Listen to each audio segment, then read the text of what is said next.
Hello, friends, and welcome to the Exploring Washington State podcast. My name is Scott Cowan, and I'm the host of the show. Each episode, I have a conversation with an interesting guest who is living in or from Washington State. These are casual conversations with real and interesting people. I think you're going to like the show. So let's jump right in with today's guest. Well, I'm sitting here today with Joey Lawrence. At first, I thought I was talking to the child actor.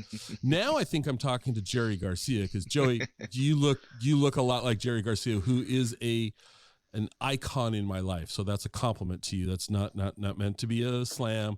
Jerry Garcia is my go-to music choice all the time. So, well, you helped point me in the right direction for a Halloween costume, so thank you back. Yeah, there we go. That was it. So the backstory there is when Joey and I were talking about having Joey on the show, it was right before Halloween, and he had mentioned in passing he was going to go as Jerry Garcia, and I'm like, what, come on. And then he showed me a picture, and I'm like, oh, well, God, there's a frightening similarity here. And so I gave him the black t-shirt, sweatpants, and you've got old Jerry. And not that you're old, Joey, I don't mean it like that, but that was kind of Jerry's iconic look there for more than half of his career, was just this very casual t-shirt, sweats, let's go play guitar. So thankfully, that's an easy costume to find. Exactly. No, but Joey, you have nothing to do with music. At least that's not why we're talking today. You are the guy behind Barreled, which hopes to be a surf park in the Yakima area, just east of Yakima. So I'm just going to say Yakima. I know it's probably technically is at Moxie, but or Yakima County technically. Yakima County, but we're just going to shorten that for the purposes of the show today. Yakima. Sure.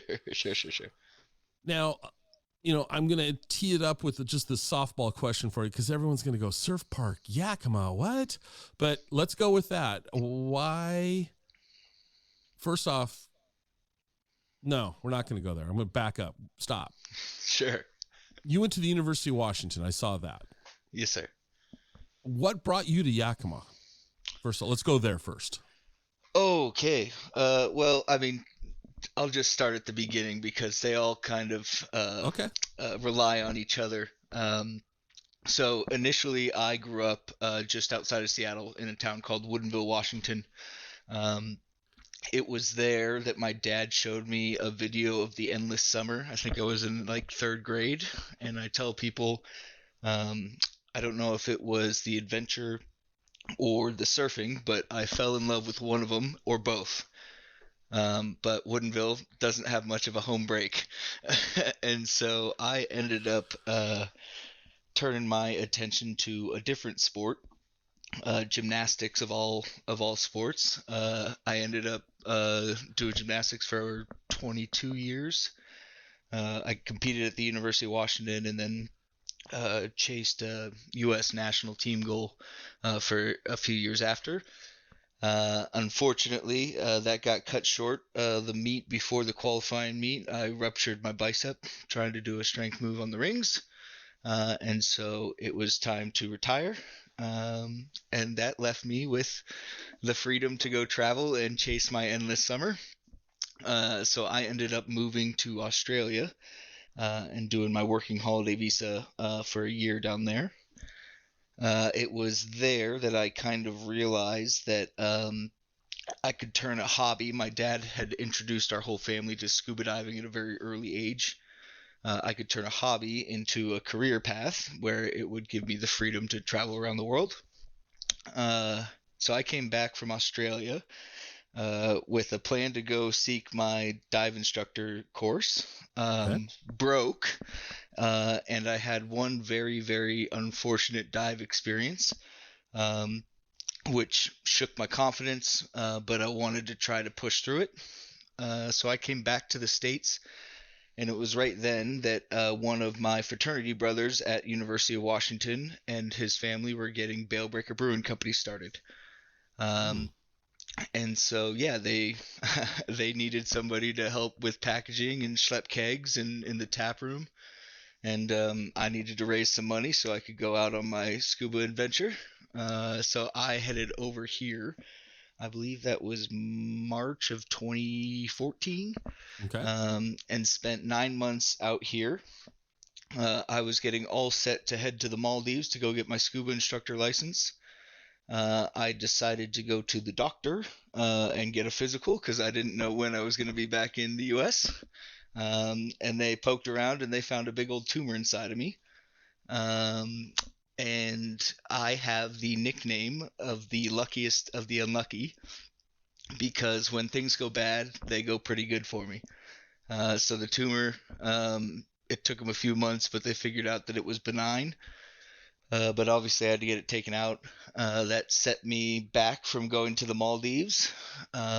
So I ended up spending a summer doing ATV tour guiding near Denali National Park. Mm-hmm. And then I finally got back onto the path of the scuba instructor course, which was only offered every fall in the Maldives.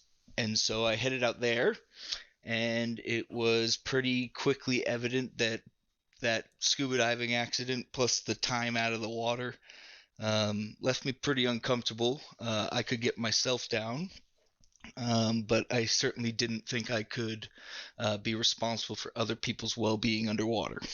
Okay. So, time to hang up the reg. And so I was standing in the Tropic Surf Shop on the island of Kutahura in the Maldives. About 5 days before I was moving back home into my parents' basement. Basically, head hung low, ashamed that I couldn't achieve my goal. I did get my scuba instructor license, but I didn't take it any further than that. Yeah, and so let's see what happened after that. Yeah, so then I came back from so I was standing in the Tropic Surf Shop, and an Instagram video hit from Kelly Slater in December 2015 of his wave, his artificial wave that he created. And literally, as soon as I saw it, I knew where it was supposed to go and what I was supposed to call it. And so I headed back home into my parents' basement in Woodinville. Spent a year building a business plan because I knew the seriousness of the ask that I was about to make to potential investors. I knew this had to be pretty well researched. And so spent a year building the business plan, eventually moved back over to Yakima in 2017. Started working back at Bailbreaker. I'm the taproom guy, so if you ever come into Bailbreaker, I'll be pouring you a beer. But that was to start the land search. And so the land hunt started in 2017. Awesome. I'm going to pause because I have a question about Bailbreaker. I was on the I was on the Bailbreaker website, and they have photos of all the crew. Yeah, that's me. I noticed two things. Seems like every single guy has facial hair. Is that a requirement at Bailbreaker that you have to be rocking a big beard or have good facial hair?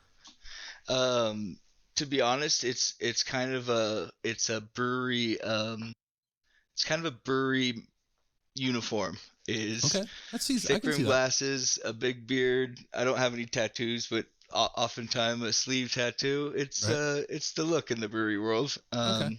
All right. Yeah, we don't have to stay clean shaven, so right. It's nice. So why do it if you don't have to? So then the other question is your photo on the Bailbreaker site. What on earth? And I'm gonna steal that photo from the Bailbreaker site. I'm gonna admit that publicly. I'm gonna post it with this interview because that photo cracked me up. What on earth happened? And who was that planned, or was that somebody just got lucky with a camera? What's going on there? So I used to have a little fun with Movember and try to come up with some interesting, funny posts during my travels, and actually this was not planned by me. It was supposed to be a fantasy football bet that the guy that I played was supposed to take on. Right. But he couldn't make it, and I had built it up so much to all the guys in the brewery that I just took one for the team and tried it myself. So that's me drinking straight out of a Bright tank. So from probably a 1.5-inch tube. Yeah, fire away. that photo is pretty funny. All right. So you spent a year in your parents' basement researching everything, and you move over and you start working at Bailbreaker to keep keep a roof over your head type thing. Yep. Keep And the so lights on. what you're trying to do, and I'm going to oversimplify it, is you're trying to put a surf park in a primarily agricultural area that's considered high desert. So this all, I mean, it makes you on the surface, you go, huh. But then I started researching a little bit more about the whole concept. And so my understanding is you guys have procured 80 acres of land. Is that correct? Correct. Yep. Okay. You have worked through a lot of the permitting process. You've answered a lot of questions that the public has had, both pro and con. And at this point, what I can see online is you guys are going to develop about 40 acres of that. So about half, and the other half is going to be restored back, or if not restored, but kept, raw. Yeah, a little less than that. 25 acres is about the plot. Okay. We have 500-foot corridors, wildlife corridors on the north and south. Okay. Yep. So that's all. I mean, that all sounds like being a very good, cautious steward. That's awesome. I love that. But still, why Yakima? You said you saw this vision. I mean, I don't think it's a bad vision. I'm not trying to say that. I'm just trying to get you like, why? Why Yakima? Why not anywhere? And I don't mean anywhere else like that in a bad way, but like, why Yakima? What's no worries. Of course. So, really what I was chasing is I wanted to provide an experience that was different enough from coastal surfing that it would be convincing to the market to drive 2 hours the other way to come to my wave rather than spend it up there. Okay. And the way that I could best differentiate from surfing that cold North Pacific water is finding the Palm Springs of Washington. I know everybody hates that moniker in the area, but it does a pretty good job of describing the climate. And so it, first and foremost, gives people the chance to surf in a rash guard and board shorts or a swimsuit, which I believe is the best and truest form to experience surfing. I'm not one to put on a tight wetsuit. It gets me a little claustrophobic. Plus, the cold is not my friend. So we're hoping to provide an experience that's a little different. So the weather was the first thing driving it. But there's a lot of places east of the Cascades that have good weather. Mm-hmm. And so the second thing that drove it is we knew we were going to be a seasonal operation, but we were looking to maximize our operating season. Mm-hmm. The reason hops grow in Yakima and not in places like Ellensburg and Wenatchee is it sits about 1,000 feet lower in elevation than those places, which means it gets warmer earlier and stays warmer longer. And so that gives us the potential. We at the moment have put into our modeling operating season April 1st through October 31st. I do believe the chance to operate at least through November is there. So that was the second part, operating length season. The third thing is centrally located between the three main population hubs. So it's just 2 hours east of Seattle. Most people don't realize it's that close. It's also just 2 hours northeast of Portland. And then it's 3 hours southwest of Spokane.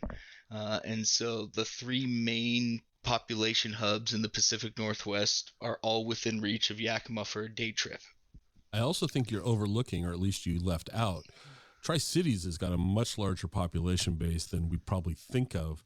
And that's an hour and a half, maybe, just coming up 84. I mean, You've got Tri-Cities. So you really got four major metropolitan areas that you're conveniently located to. Right. And the reason why we decided Yakima instead of Tri-Cities was twofold. Number one, our research showed a pretty major drop-off of people willing to drive 2 hours to things versus 3 hours. There's some sort of mental block that, like, right at 2.5 hours, people, it's like a movie, right? 2 hour movie I'll go see, 3 hour movie I gotta mentally prepare for. Right. The other thing, kind of two other pieces. Number one is it is a tourism hub already. Most people Mm-hmm. don't know this. I didn't know this, but I believe it was 2022, maybe 2021. They had 400,000 more tourist visitors than Lake Chelan did. Lake Chelan has a water park and a surf simulator. And so I started digging into what types of people are coming. Mm-hmm. And they're all, if you made a Venn diagram of my target market and a lot of these groups, there's a lot of overlap. They're coming because they have become the kind of the mecca of Pacific Northwest sports tournaments, Mm-hmm. especially baseball, soccer, and softball, Yep. which, as a member of the taproom crew, I can tell you drives a lot of business, especially on the weekends throughout the summer. They also are the east entrance to Mount Rainier National Park. Mm-hmm. So all the outdoorsy folks are coming through. They are also on the way to the Gorge Amphitheater for everyone south of Olympia. Mm-hmm. So next time the Grateful Dead Yeah. get on the reunion, the extra Yeah. reunion tour, Yeah. um, The we'll. reunion, the reunion tour. Yeah. Is that what they're on now? Reunion Well, cubed. it's they've the current what was the current lineup of Dead and Company uh kind of broke up during the middle of this last tour, and then at the end of it, John Mayer has for the time being gone on to a solo career. So we'll see Okay. what happens. Yeah. Well, Anyway. next time you head to the Gorge for whatever festival, Exactly. yeah, maybe one of the EDM concerts or whatever they're called. The loud techno house music. Yeah, it's not my thing, but I'd Okay, probably all right. show up if Fish or, Okay, the jam something bands. like the jam bands. I'm kind of into the jam band sound. Right on. So, Yeah, and then yeah, so and then the last thing I wanted to just touch on about why Yakima is especially opposed to the Tri Cities, because we get a lot of questions about that. Um, I do believe there is a rather distinct, unique culture in Yakima surrounding craft beverage, surrounding ag, that we kind of built our brand around, which I mm-hmm, told you I knew exactly what to call it. Barreled is not only one of the pinnacle surf maneuvers, it's obviously what they use to measure and age all sorts of stuff in the Yakima Valley. And so there was kind of a rural ag tourism um, existing culture that we kind of piggybacked off of, okay, that I think was a little bit lacking in Tri Cities as opposed to Yakima. okay. No, that's very cool. I think personally, I mean, I think the location is a great idea. I like the idea because it seems.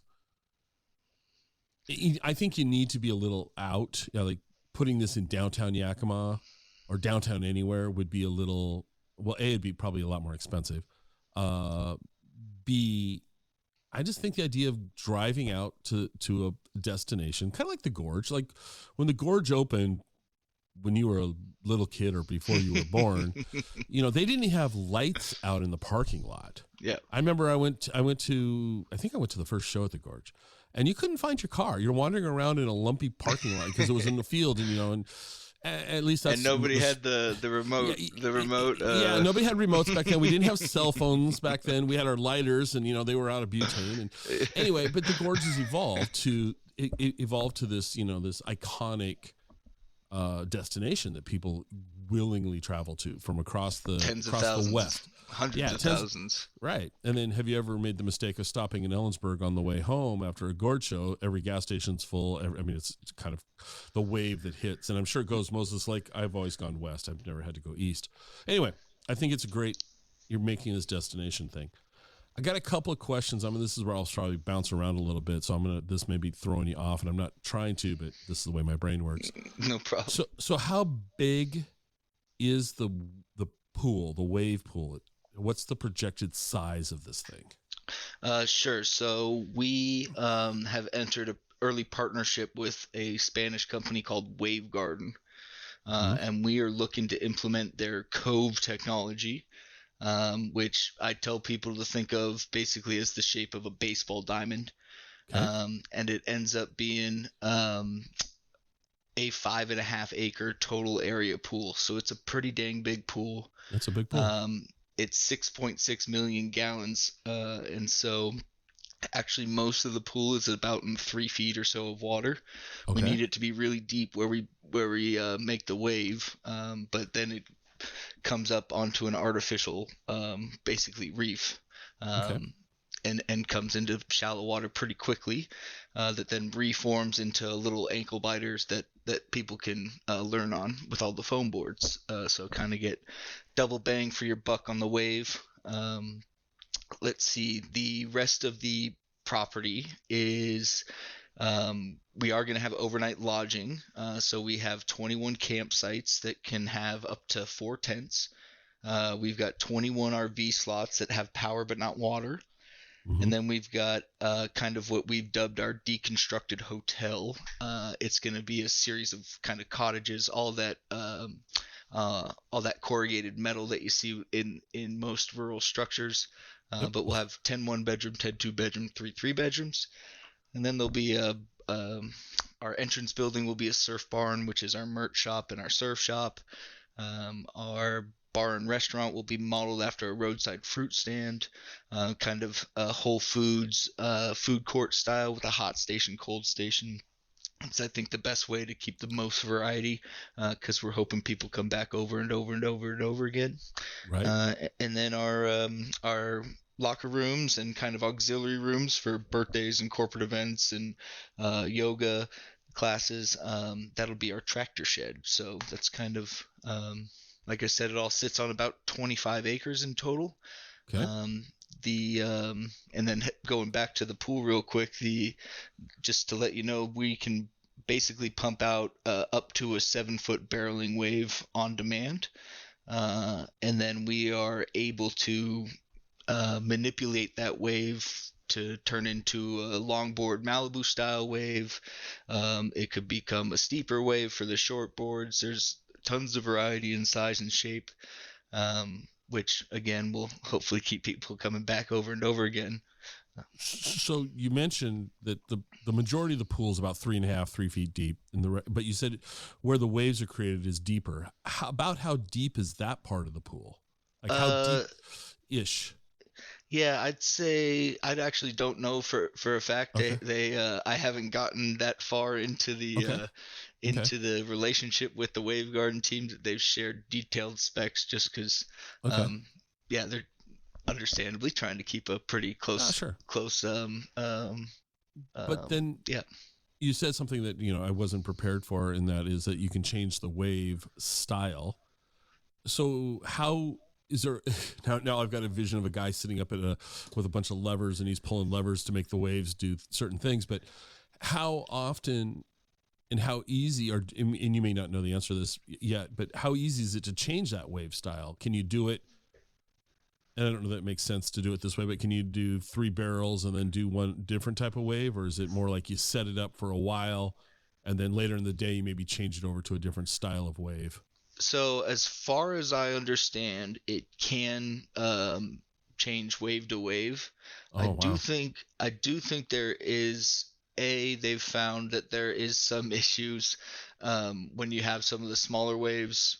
Obviously, the beginners are paddling through. If a big wave comes through and crashes on them, it's still a big wave crashing on them. So they try to match up skill levels. See, I wouldn't be a good guy at the controls because I'd be like, hey, this will be fun. Let's, no, just kidding. Oh yeah, no, there actually is a guy up at the controls that stands guard and has emergency shut off and all that good stuff. Okay. But essentially, what'll happen is you'll have 12. So if you got that baseball diamond in mind, Right. the machine that creates the wave bisects it right down the middle, and so when the machine moves, it creates a right-hander, and then when it returns back to rest position, it creates a left hand.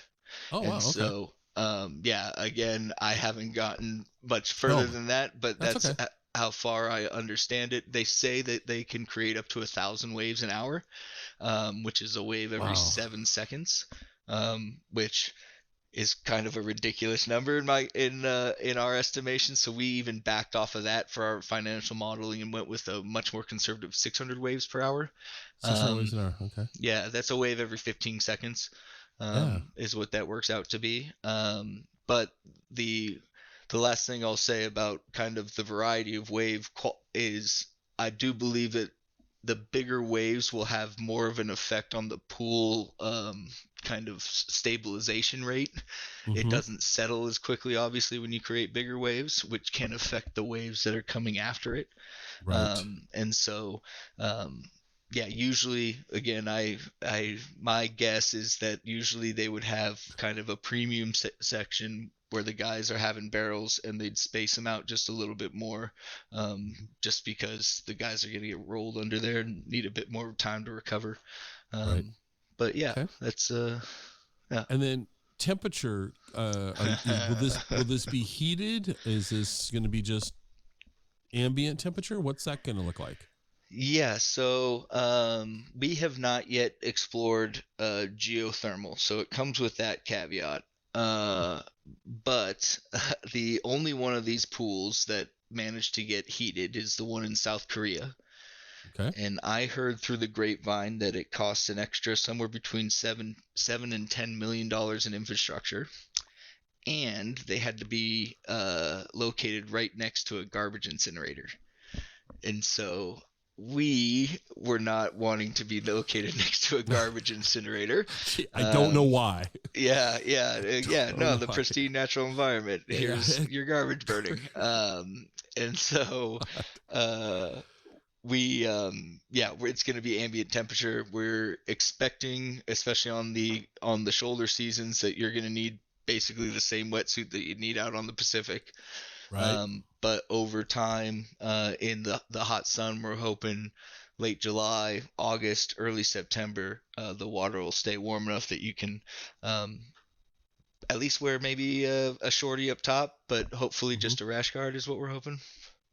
Well, and 3.5 feet isn't that deep of water to warm up. I mean, that should, the majority of the pool is pretty shallow. So that, yeah, I would think and you're circulating it. So I would think that it would, I'm not a scientist. I may be completely wrong, but to me, it seems like it would warm up and be comfortable. Yes, I'm Okay. gonna go with your Yeah. scientific. We're going to stick with I'm me. actually gonna quote you in my next Yeah. presentation, just so you Perfect. know. This guy who knows nothing thinks this. He said science. Science, yeah. So then one thing I read, and I thought this was an interesting accommodation that you guys are making, is that you're working with a farmer who's agreed to stop producing on 13.5 acres or get plus or minus there, so that the water that would be used for production would be so that the pool isn't net.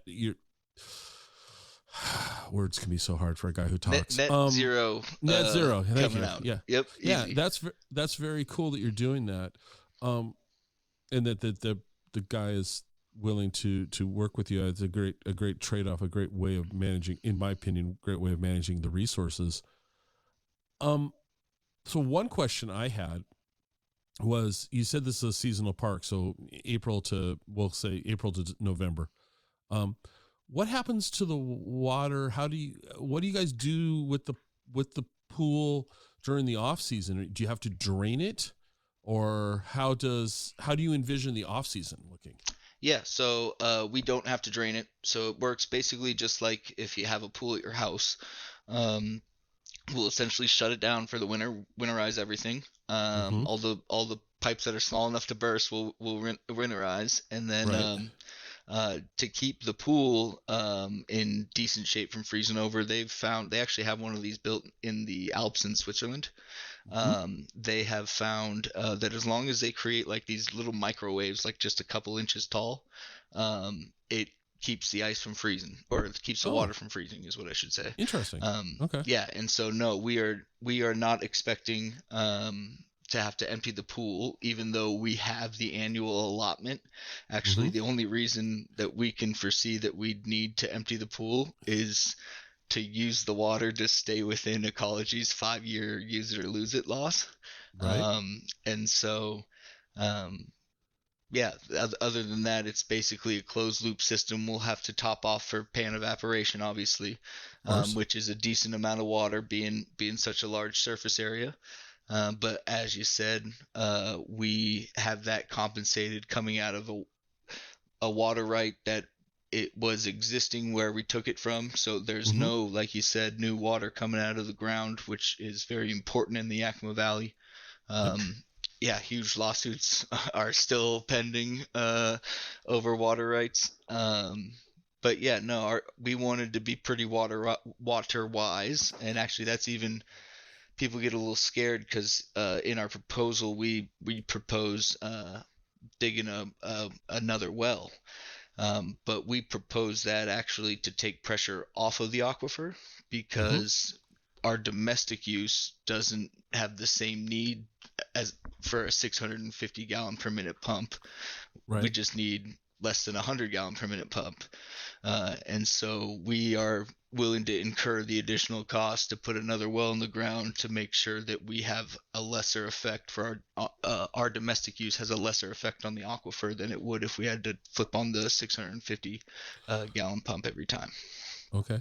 And then I read or I heard somewhere you guys. So what? One question I had was, if you were to just drain the pool, that's a lot of water just to go everywhere, which isn't good either. So you guys are planning a retention area as well. Is that correct? So the retention area already exists. Okay. Um, yeah, it's already on the farm to our south. There's a chance we may have to widen it just a little bit, but not much. Um, but they have found water I don't dechlorinates pretty quickly in wave breaking situations when it's all churned up like that. And so what they're Okay. finding is that in order to dump the water, I just need to hold it turned on for about 7 to 10 hours, and all the chlorine would dissipate, and then it's water that's ready to go that we would pump into the retention pond, and then they could use on the crops. And Wow. so, Okay. yeah, we our belief is that water, as precious of a resource as it is in the Yakima Valley, can be used a little bit more efficiently, i.e., getting an extra use out of it before it ends up on the crops, either a recreational use or I can't really think of any other use at the moment, but some sort of recreational use that we then end up putting that water on the crops because the crops is the end of the water life cycle.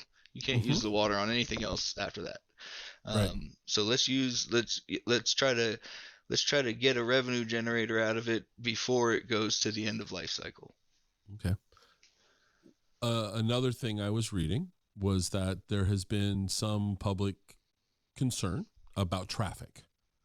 And what I saw as a response was you're going to have a reservation system, and maybe was it 100 people an hour using the pool? Was that an accurate number? Yeah, yeah. Okay. So I tell people to think of this like a summer ski resort conceptually, Mm-hmm. but not operationally. Um, it's not going to be a big rush to first chair and then people just keep pouring in over the course of the day till it's packed beyond reason. Mm-hmm. Like I said, this will the pool itself will the surf pool will all run on hourly reservations, Okay. and so with 100 people maximum, plus all the carpooling, we don't think it's going to be a ton of Right. additional traffic. But the other thing that we tell people to keep in mind is development is coming. Less than 2 miles as the crow flies to our west, there's 600 homes that are going in. Right. Um, 2 miles to our southwest, there's another couple hundred homes going in. Right. Um, and and kind of our impact on the traffic spectrum would be a whole lot less than a 600 500 home development, which seems to be kind of the um, common theme in the area, especially when Mm-hmm. you realize the quality of the view that we have. It really is premium real estate up here. Um, Yep. and so, yeah,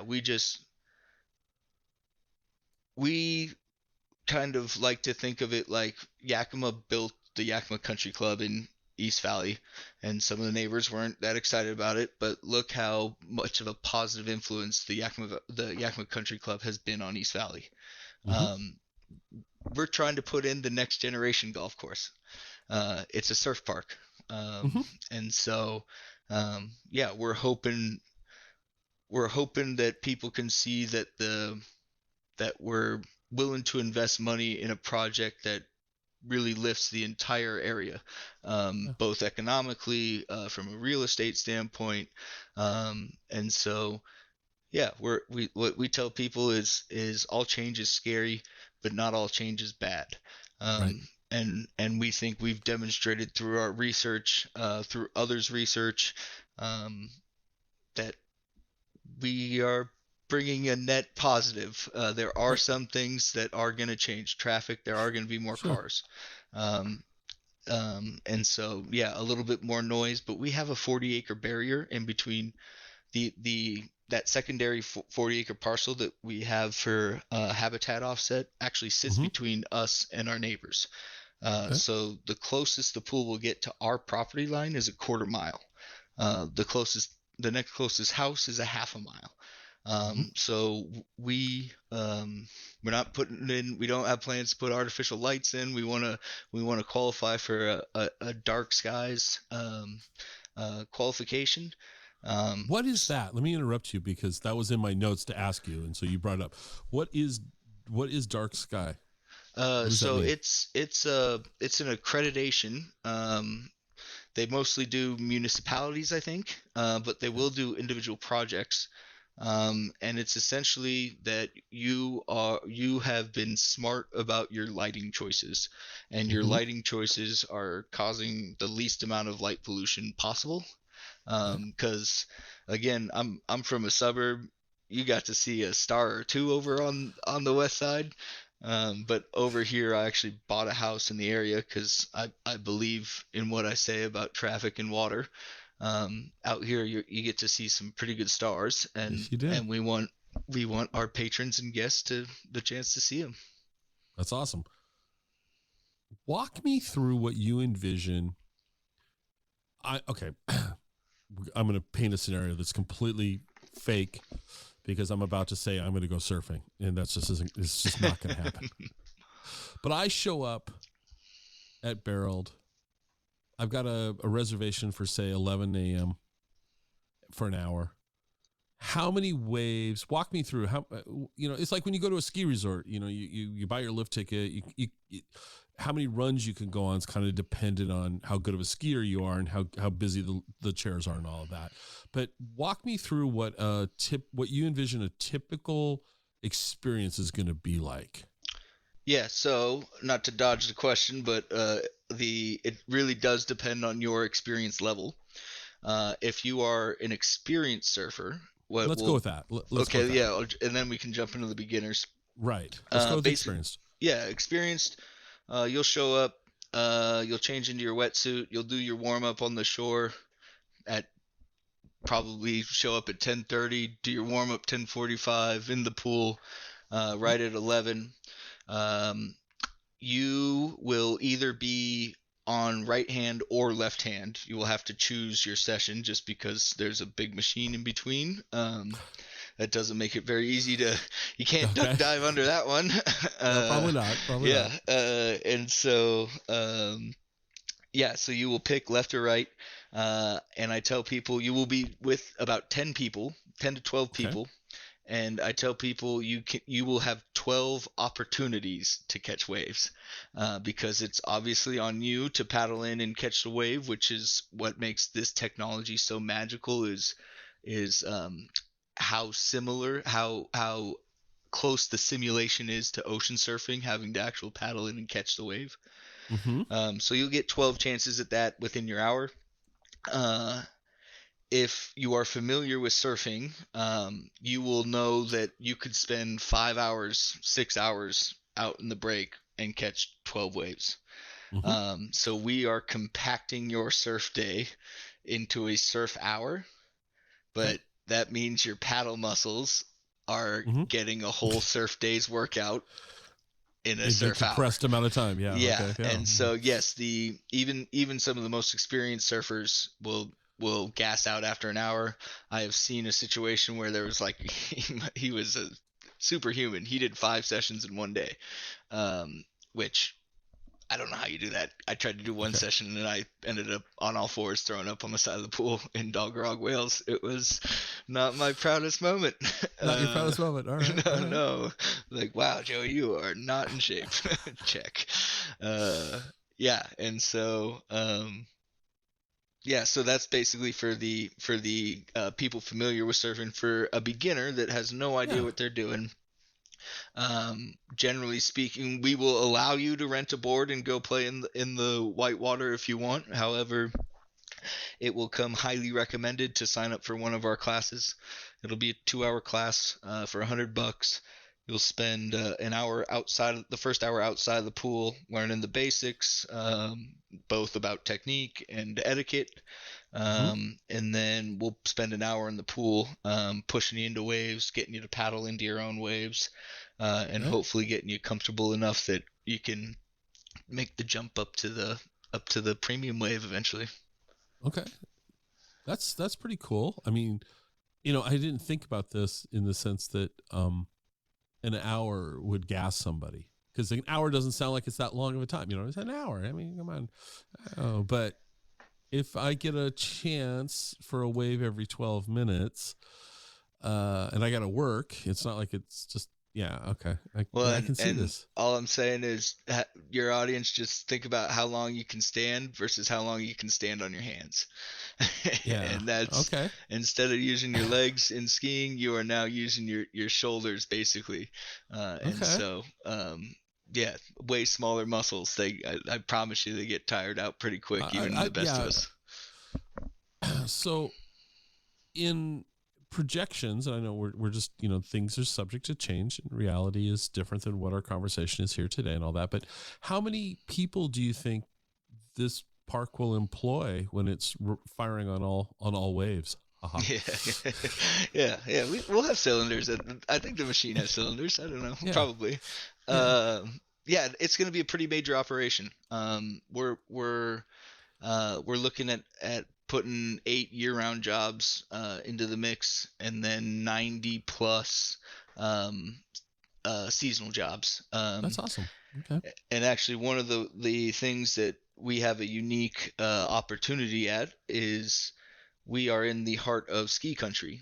And Mm-hmm. ski country, a bunch of ski instructors and ski patrol are not working, or not at least at the ski hills during the summer. And so we're hoping, especially with our buddies over at White Pass, to kind of create a situation.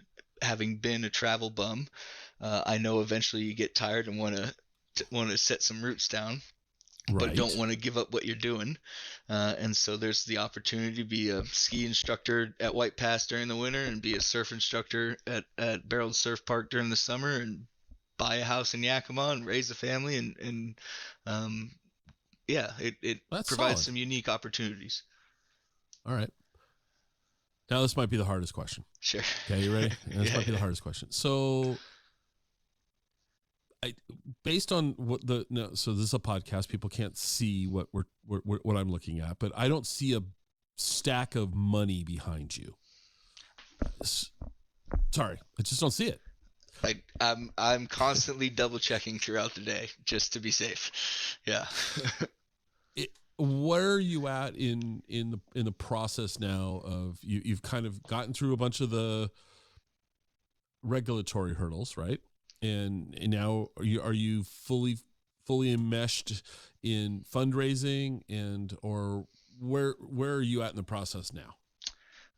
Yeah. So we still have more permits to go, just to clarify. But I would argue, it's a pretty easy argument that we have gotten the two scariest and most uncertain permits that other Okay. projects, in particular the water right, that other projects in the U.S. are having a bit of trouble with. Okay. Not only do we have the water right, we also have our land use permit, which at the time we were the second wave garden project to qualify. We have since fallen up a little behind a couple of the other projects because of their deeply funded pockets that they already had. And that is what I am currently looking for. So we are not quite to the raise to get to put shovels in the ground. We're in kind of an intermediary step that I need.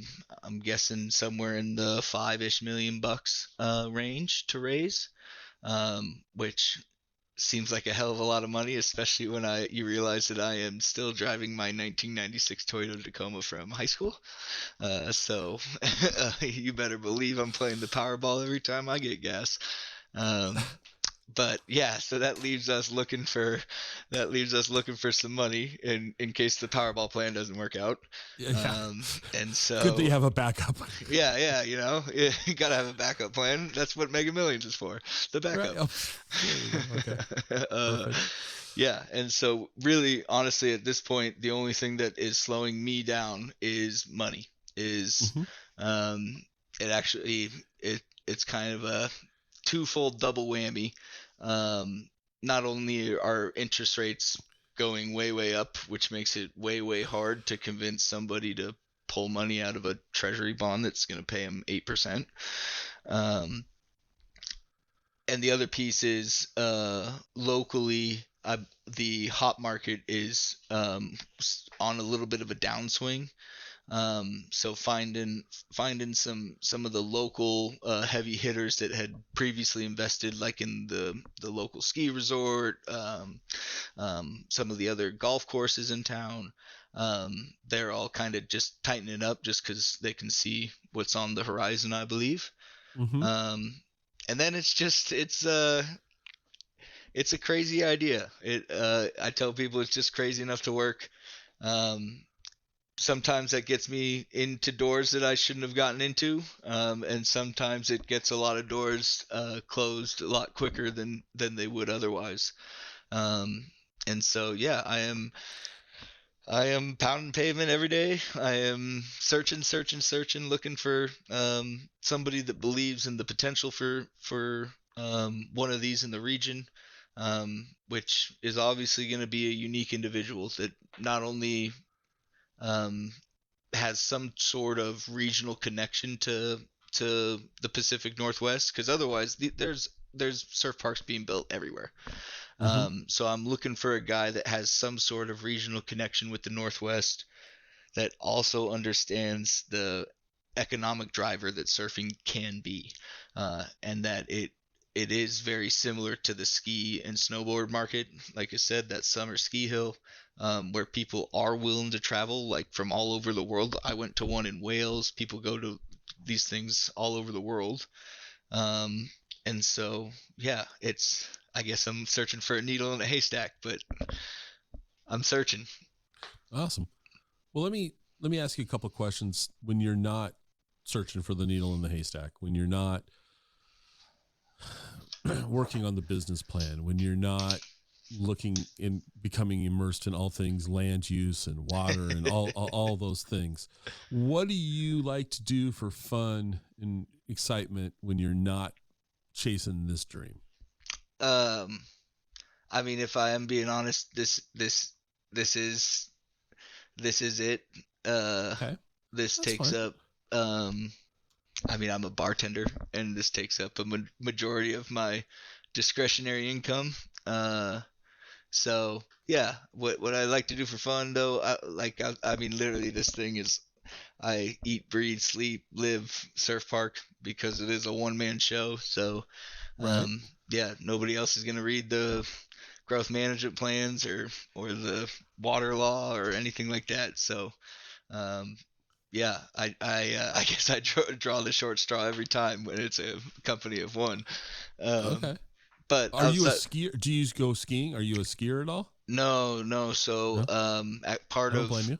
part of growing up as a gymnast and trying to be fairly serious about it, I came back from the ski hill like back to back, or not back to back weeks, but back to back trips with like a concussion. And my Oh, coach made it pretty obvious. He was like, "You need to choose," and so I chose. well, so when I think of gymnasts, especially, when I think of gymnasts, I primarily think of women gymnasts, and they're all very small. and I won't say petite because they're extremely muscular, but you're a dude. You're big. You're bulky.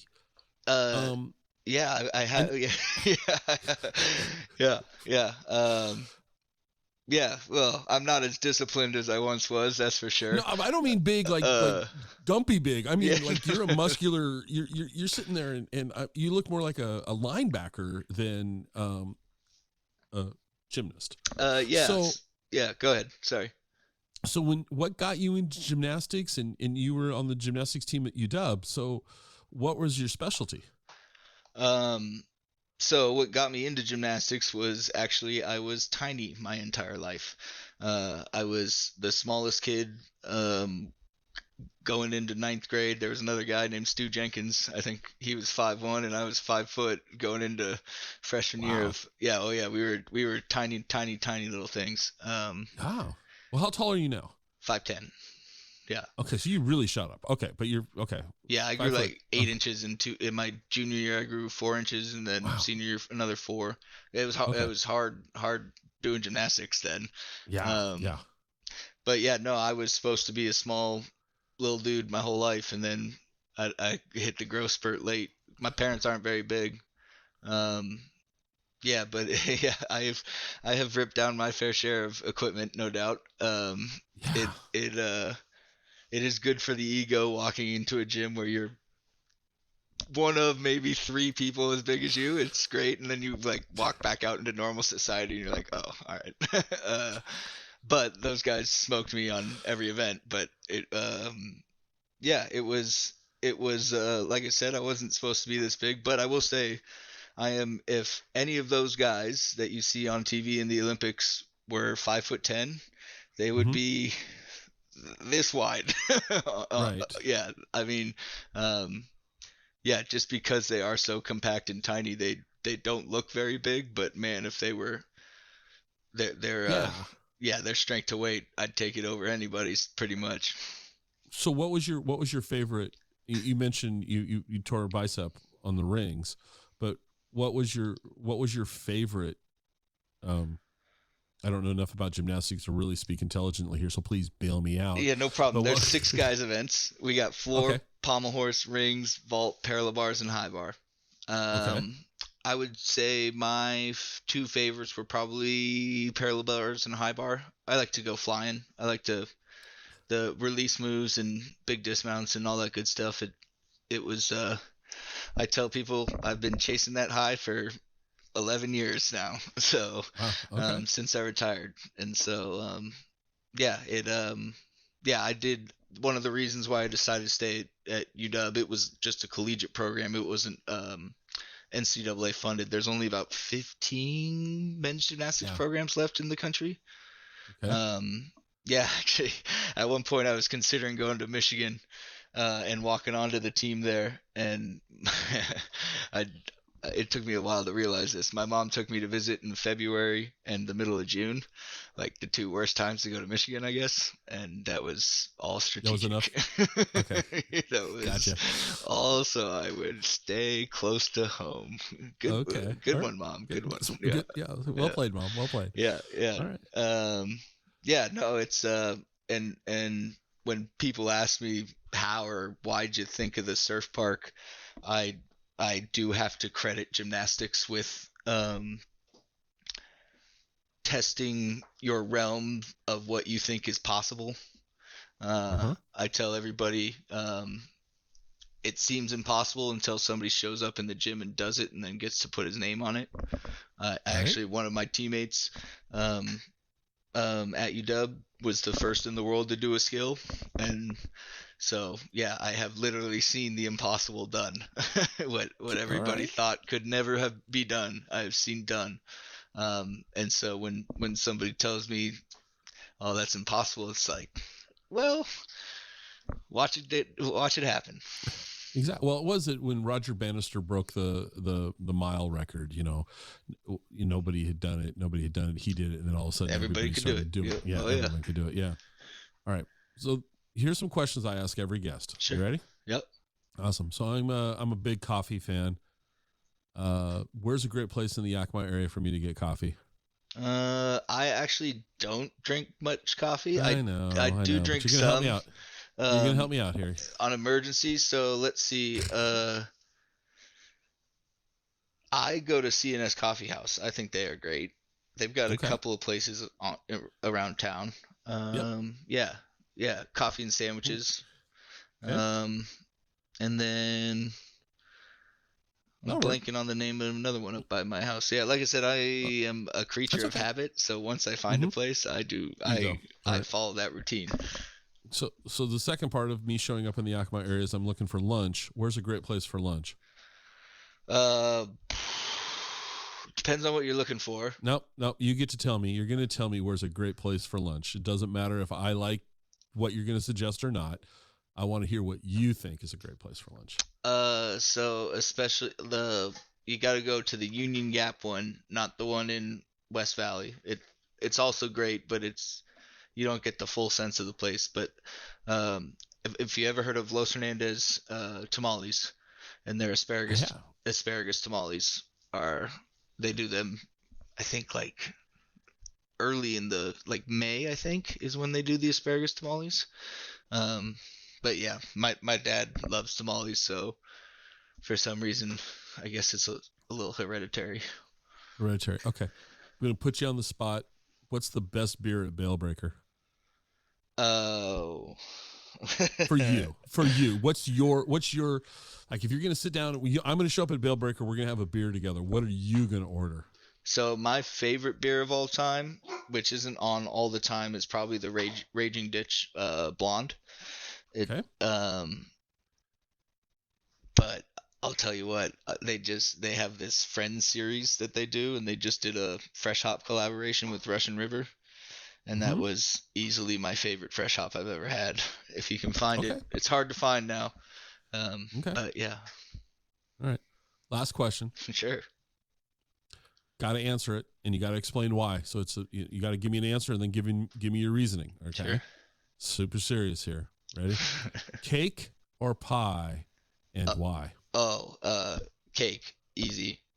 And Okay. if I can be more specific, ice cream cake. Uh, yeah, I have.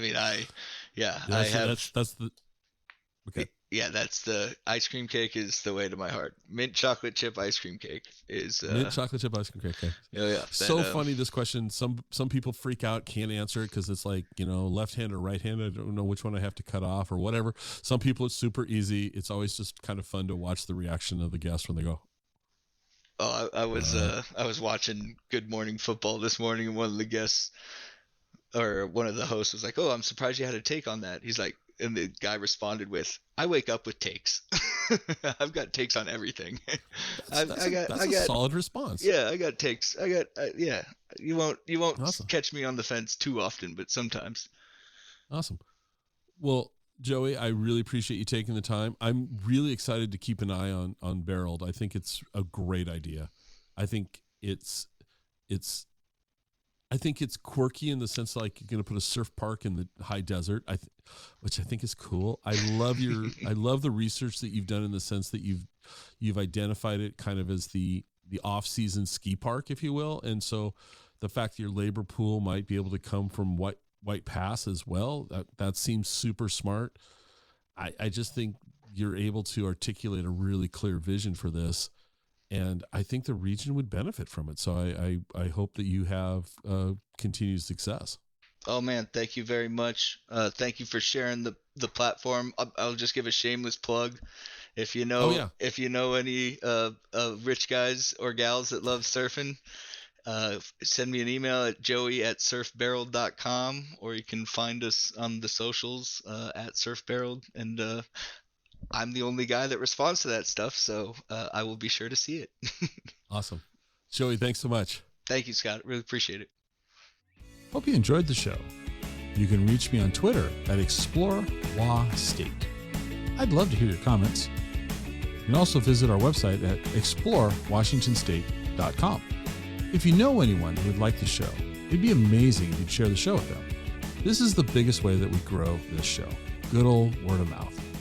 I'm glad you were here with me today, and I hope to have you listening to the next episode. See you then.